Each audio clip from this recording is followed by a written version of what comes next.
Sinibingelele unyaka omusha ka-2026. Phela sibingana nodokotela wethu lana onyaka ka-2026. Sathemba ukuthi abantu bawudle kahle uKhisimusi emakhaya, baphephile, ababanga seyingozini. Sathemba nonyuwe bohlukanise kahle. Sathemba ukuthi namanje babuyela kahle emsebenzini, yonke into ihamba kahle, ibudget ikhona, imali ikhona. Uma ngabe imali ayikho, angazi ukuthi obe ayikho ngoba kwenze njani. Bemazi udokotela. Dokotela sikubingelele. Awu sivukile dokotela njani nekhehla? Hawu siyaphila kahle kakhulu dokotela. Cela nje ukunikeza ithuba ubingelele abantu bakho ababekwazi last year. Uphinde futhi ubingelele nalabo abaqala nqa ukubona namhlanje. Awu siyabingelela dokotela. Ophongolo siyabingelela eCape Town. Siyabingelela eSouth Africa yonke. Ngeke sibabale ke emazweni asihambe khona. Noma nje uKhisimusi singakawudlela eSouth Africa. Kodwa nje sesibuyile dokotela. Ububhizi thina sihlele emakhaya soyilanga wena ubhizi uhamba amazwe. Awulali dokotela mawuphethe izinto zabantu. Yeah. Alala kanjani? Uyabona nje uyabona manje sengifana neManigeria. Inkinga ilokhamba kwethu dokotela ukushisa kwangale akufani nekwala. Ugcina nesikhathi ongasasibuka manje usasibuka ayi lesa kusona South Africa kufanele ukushintsha newash manje. Dokotela unyaka uyaqala bonke abantu banamaphupho abantu baphatheleni siqale sizwe ngawe nje before sikubuza umbuzo thina. Dokotela into esiphethe kulonyaka mkhulu wami okwekuqala nje last year sihambe siphethe uphondo still iphondo likhona dokotela kodwa manje seli improvile awusalithathi uphondo lodwa dokotela because abantu abaningi kubonakala ukuthi banenkinga eziningi dokotela. So uma uthatha uphondo kanti uneyinkinga eziningi kufuna ukuthi uphondo sicale sikunikeze into eyoqala like ukugeza nani ngaphambi kokuqala ukusebenzisa uphondo because akusizi uqoba amafutha ungakagezi. Okay. Uno baba wasePretoria usomabhizinisi nje. Wa. Sengisho le location ke manje. Kodwa ke angisho ukuthi luphi uhlanga baningi abantu abayigwile ePretoria. Kunobaba wasePretoria owayebabaza indlela omenzele ngayo izinto. Ethi udokotela uSG udifferent. Ngiyaqala ngokubona inyanga enze ngalendlela le. Mhlambe dokotela ngokwakho ngokuphatha umuthi ngokuhlonipha umuthi ubona ukuthi yini le secret ekwena? Dokotela into ebalekile emkhulu okwekuqala ukuthi usebenze kakhulu ungalali mawuphethe izinto zabantu. Okwekuqala okwesibili okubalekile kakhulu ukuthi uma uphethe izinto zabantu mkhulu uyimisele mawenza umsebenzi womuntu. Okwesithathu okweqina kungawukuthi into mayingayona yakho uyibamba ngezandla zombili umsebenzi engwenza kona owami wedlozi. Wedlozi uhlonipha idlozi. Hlonipha lo owanginikeza umsebenzi mkhulu. Okay. Kahle awulifakanga idlozi la engenela kuwena nje. Idlozi mkhulu angilazi lafika kanjani nami ngalithola selikhona. Okay. Awuyanga samuwe wathi ngicela ningi into yokuhlola. Mkhulu into yokuhlola into esazalwa nayo thina abanye angazi abanye ngeke ngibakhulumele thina ukwazi ukuthi mhlawumbe into yomuntu injani noma injani into lesingathi thina sazalwa nayo ukuthi ifika kanjani kulabo abathi bayilanda kuphi bayilanda njani singeke sayikhulumela leya siyazi. Okay. Ngawudoda abantu abaningi bayakwazi ukuthi udume kakhulu ngenyoni isithwalo esinganabungozi inhlobo. Isithwalo esiphilisayo. Uphinde futhi ube namakhamba akho. Ngenzela ukuthi umuntu oqala ukubona ahambe kule video le esekuthe wa understand kangcono ngawe. Ngoba uzobona abanye beappreciate abaxayo ukuthi lo muntu lo uba abo so ngicela nje umqalele ukuthi cha mina nakho engikwenzayo isithwalo senyoni namakhamba akho ahamba kanjani before nje singene kakhulu ophondweni. Okay khehle dala lapha ekhaya mkhulu into esebenza ngayo kakhulu inyoni. Inyoni ayikaze yajabhisa umuntu mkhulu akekho ongavela athi namhlanje wathatha inyoni ingane zakhe kazilali. Okay. Okanye umfazi wakhe kunenkinga okanye yena sokwase kwenza 1 or 2 or 3. Inyoni still ikhona nakulonyaka mkhulu ibuyile ngamandla kakhulu futhi ke seyiimprovile ezintweni eziningi. Njengoba nje belokhu ngekho uKhisimusi engawudlanga nje bengiya ku improve okunye mkhulu inyoni improvile egabeni eziningi kakhulu. Then ke okunye sinako lapha ekhaya sinegolide lamadoda imbiza zoqansi amagolide lamadoda egolide linamandla igolide lomndeni. Le imbiza lezi ke zikhona ke nezinye zomama.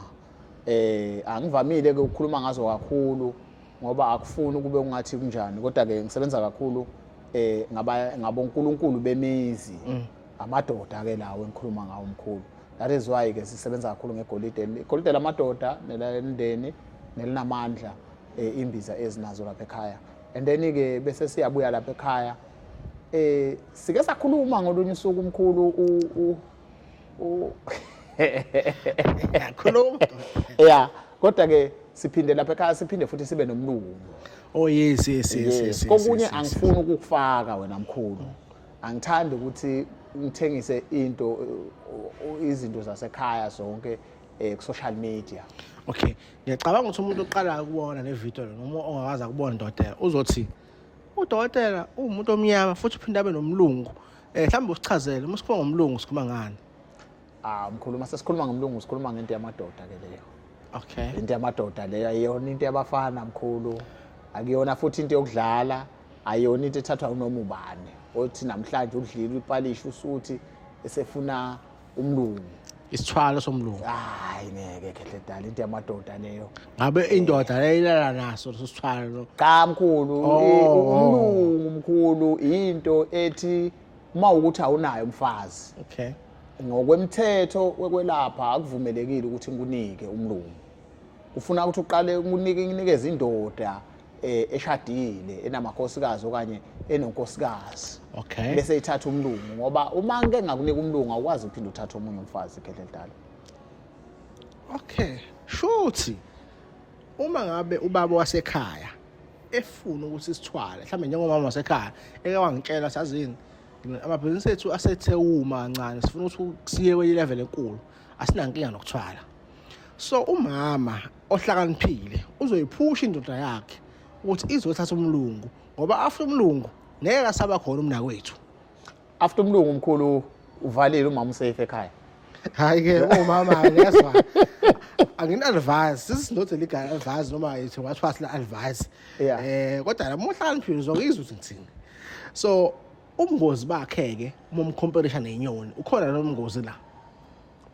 No umlungu akanabo ubungozi mkhulu. Umlungu uthi into ethembekile kodwa ngeke ngayifanisa nenyoni. Okay. Inyoni enye into nje eseceleni esebenza nedlozi.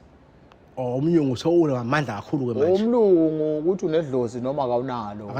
Akanandaba namadlozi akho nabonelo. Ukuthi wena unani, bakuvala, uvalwanga, usebenza nje ngendlela yakhe. Ukuthi unebhizinisi noma unalo.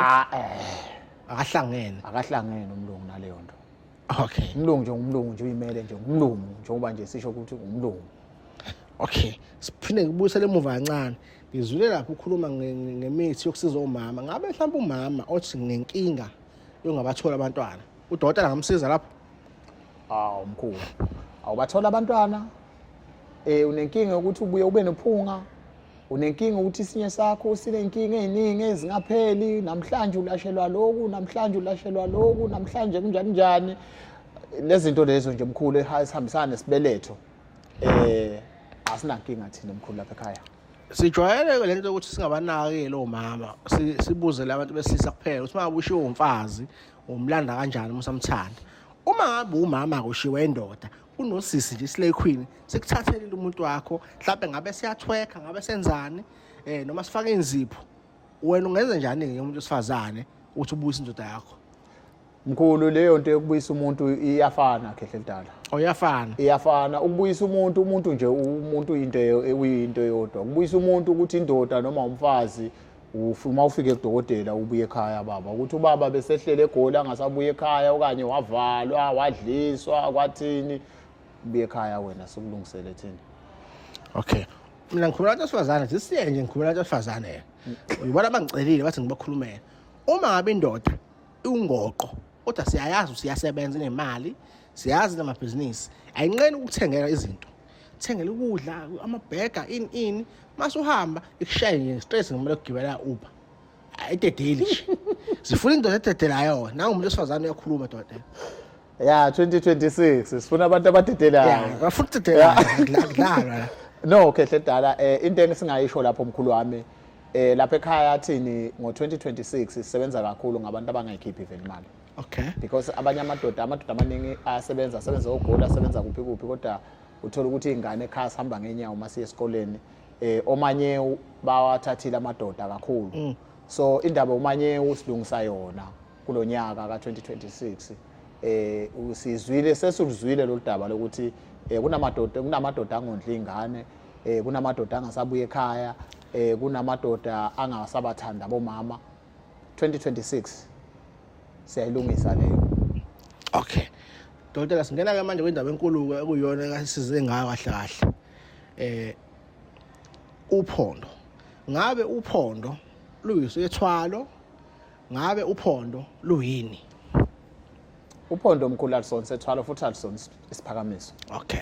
Yeah, isiphakamiso noma ngakasibala ngasibaliswa ukuthi alisona vele sethwalo nalo kodwa alihlukile kunephondo because isiphakamiso salapha ekhaya angithi thina lapha ekhaya vele sisebenza kakhulu ngenyoni. Yes. So asinayo enye into noma abanye bayibiza ngamagama amaningi ngoba noma ungahamba kuphi yezwa ukuthi kuphi abantu bani in angifuni ukungena ke ama product abantu kodwa thina lapha ekhaya sisebenza ngesiphakamiso into encane ephakamisa umuntu ophansi nokuphi kodwa ke ngoba sisebenza ngenyoni iyona into esigarantayo uthi amphakamisa umuntu siyaphakamisa umuntu ngenyoni guarantee.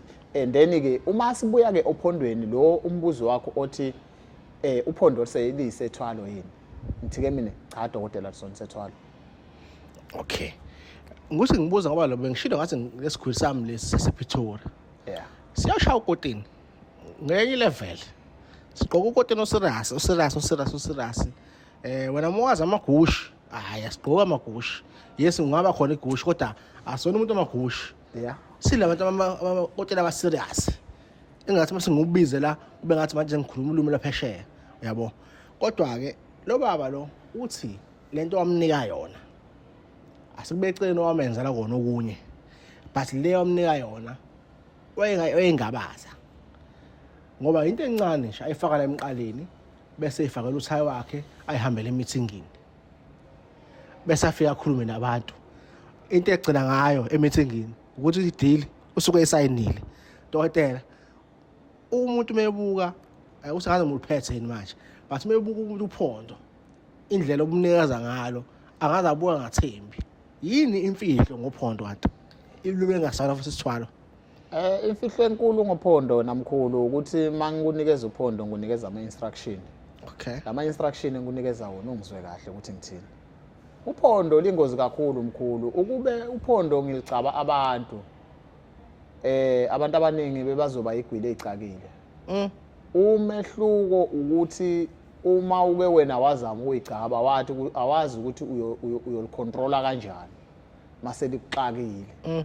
That is why abantu ngingabagcabi ngingabagcabi ngephondo alisona isicabo kodwa ngaba isona if ngizocela kwena ungenzele basofika ekhaya. Yes.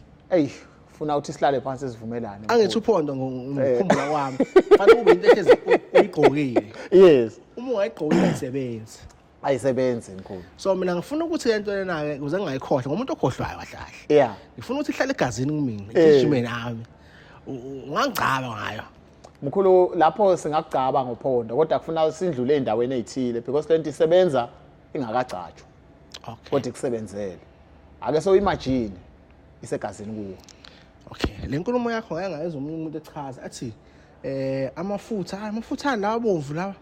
Hayi sifuneka sithinta ama products abantu. Amafutha something. No, isilwane lesi. Khona lesilwane akuningi abakhuluma ke indawo osadawane. Siphume lapho bekhethe endala.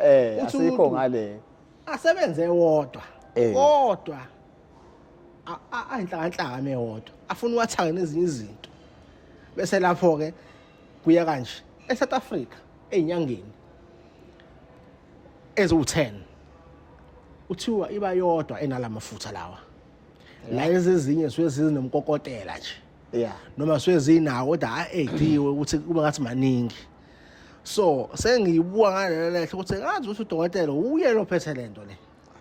mina mkhulu alizwayi iphondo lalapha ekhaya mkhulu uthi mina ngilisho ukuthi elani Okay. lisebenza kuphi alisebenzi kuphi Yeah. kusho wena ukuthi ufuna ukuthi likusebenzele kuphi sakhe lento libe yilento wena oyifunayo because singeke thini sasho ukuthi lisebenza kuphi isizathu lisethwala esinzima khona angifuni futhi nokuliphithiya ngendlela enye lento ethakwe lapha ilento eyiyona esiyethembayo Kodwa uphondo dodela uyinkinga kwabanye abantu right ngokuyihlasi yakwami. Yeah. Ake ngisibone dodela bese sengibajwa amaphoyisa. Amaphoyisa aseyangibopha azongikhumula ngithi ngigqoka lezinto zakhona. Mase ngiye enkantolo ngithi ngiyayitshela enkantolo ukuthi inkantolo I'm not guilty. Inkantolo ayingizwa manje uphondo lami usele lokhini manje. Ngifuna mina lethi gijima ngegazi dodela. Ukuthi mengitshele ngimaphambi kwejaji ukuthi judge leli cala lela ngilazi ngicela ungikhiphe la. fike ekhaya dokotela siyikhulumise leyo mawumuntu othi wena ufuna uphondo lasegazini Yeah, ufuna ufike ekhaya ngoba inkinga leli elingekho egazini liyakhuriyo futhi wena unayo indlela okulifake angithi uphondo lihamba South Africa wonke Okay. akukho la lingafiki khona futhi uphondo alinayo leyanto ukuthi ngoba selithintwe umuntu othizeni lisuka lingasebenzi uthi mawufika ekhaya bese kuma sil activate instruction uyithola kudokotela. Okay. So, abantu abafuna uphondo bayakuthinta le number evela escreen. Exactly. Asho ukuthi udokotela mina ngise eDandi, udokotela mina ngise Goli, udokotela mina ngise Cape Town, udokotela mina ngise Pinetown. Ngicela ukuthi uphondo ungithumelele lona. Bese liyeza. Kodwa uma ngabe efuna ukuthi nihlale phansi, uzofona kadokotela, ngicela ukufika esigodlweni. Ufike esigodlweni dokotela abese uyasho ukuthi yena ulanda uphondo kodwa akafuni ukuthi uphondo lakhe yabona into esongenzisa yona dokotela. No, ufuna ukuthi libe segazini. Sengikhuluma uthanda abafana. Into engayisho lapho ke dokotela ama price angeke azafana. Ngiyafana yes. Yes, because lapho maningi ama rituals ekufanele ukuthi siwenze because leyanto isebenza ingakafakwe egazini. Uma sesifaka egazini wena nje mawungalithenga nje dokotela uhambe nalo uthi hayi ngoba sewutholile uphondo lenza imango uthatha uthi ufuna ukulifaka egazini ukuze ube nama client amaningi kuningi okungenzeka okuphambene nalento bekade uyifuna. Okay. Azayo ngisho njalo. Kunomuntu othi mina angithanda ecatshiwe.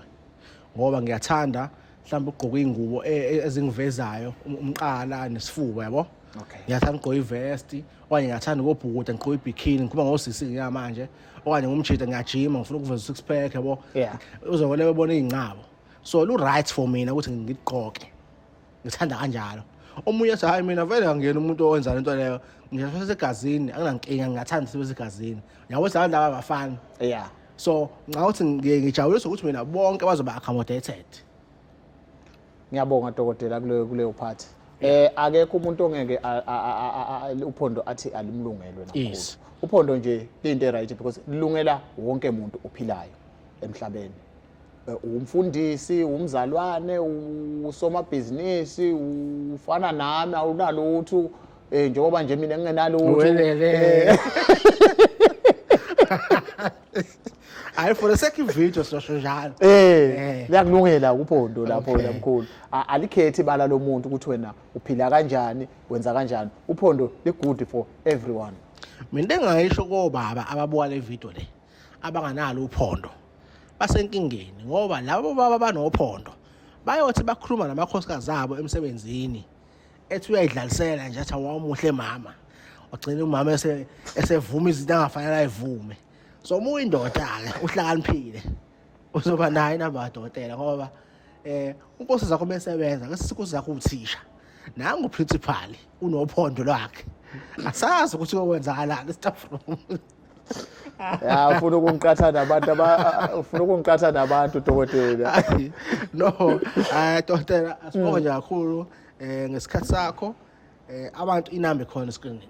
Siyabonga dokotela inamba ikhona escreenini ethi 060414 9522 ayikho enye ileyo nje iyafona iya WhatsApp. Okay. Asifuna abantu abo hey hayi yiwo siyaqondisa Nkosi yami uhlala udabeni usho ukuthi ufunana siyaxolisa okunye nje dokotela siyaxolisa kakhulu kunalaba abafonayo akutshele ukuthi yena ngolunye usuku ke wahlala kuphi kamzala wakhe wabona iTV kwavela kwathini siyaxolisa kakhulu kulabo Nkosi yami sicela ukuthi umuntu mesefonile asho ukuthi ufunani ngoba kwesinye isikhathi uthola ukuthi sibhizi dokotela eloko nje dokotela wami siyabonga kakhulu send a voice note noma usend message eqondile sibonga kakhulu noma ufone uma uthi une airtime till next time stay blessed.